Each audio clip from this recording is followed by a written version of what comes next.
एक दिन आर्यन खेत पर गया होता है। तभी मौका देखकर विक्रम वहाँ आता है और माया से कहता है, ये देखो माया, मैं तुम्हारे लिए चांदी की पायल लेकर आया हूँ।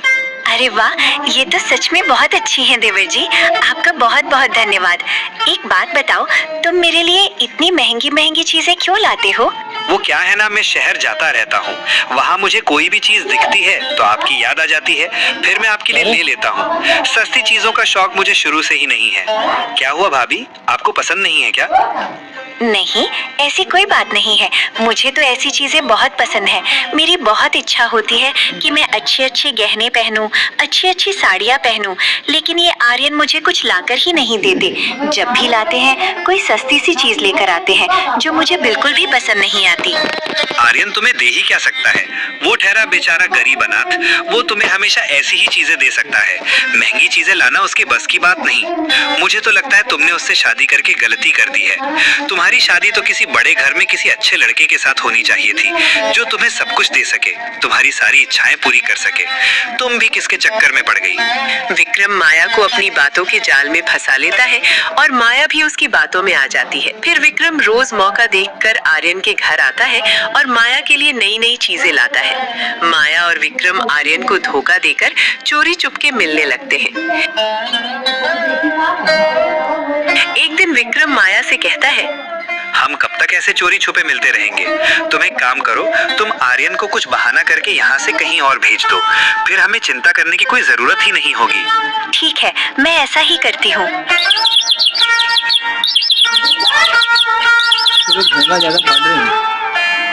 फिर माया एक दिन आर्यन को कहती है, सुनिए जी, आप कब तक ऐसे खेत में काम करते रहेंगे? इस छोटी सी जमीन के टुकड़े में आखिर हमें कितनी सी फसल होती है, उसमें हमारा गुजारा कैसे होगा? अभी तो हम दोनों ही हैं, कल को हमारे बच्चे होंगे, उनका गुजारा कैसे करेंगे? कुछ सोचा है आपने? मैंने शादी से पहले न जाने क्या क्या सोच रखा था, लेकिन वैसा कुछ भी नहीं है। कितने दिनों से एक ही साड़ी पहन रही हूँ, आप मुझे एक नई साड़ी तक नहीं दिला सकते?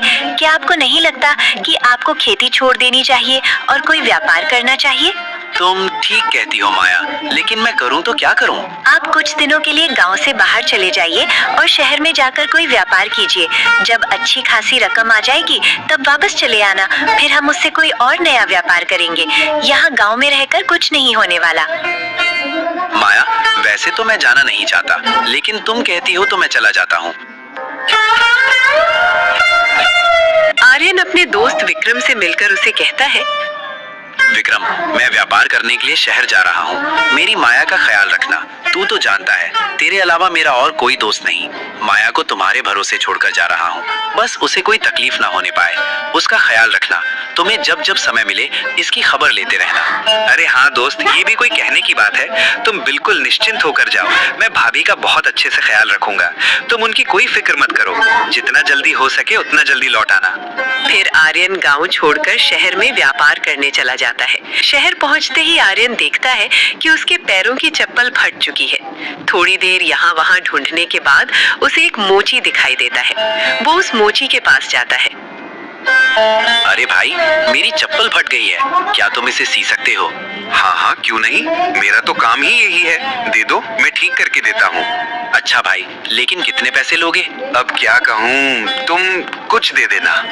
अच्छा ठीक है। फिर मोची उसकी चप्पल ठीक करके देता है। उसके बाद वो उसे 2 रुपए देता है। अरे ये क्या है, 2 रुपए? आर्यन को लगता है शायद उसने कम पैसे दे दिए, इसलिए वो 5 रुपए देता है।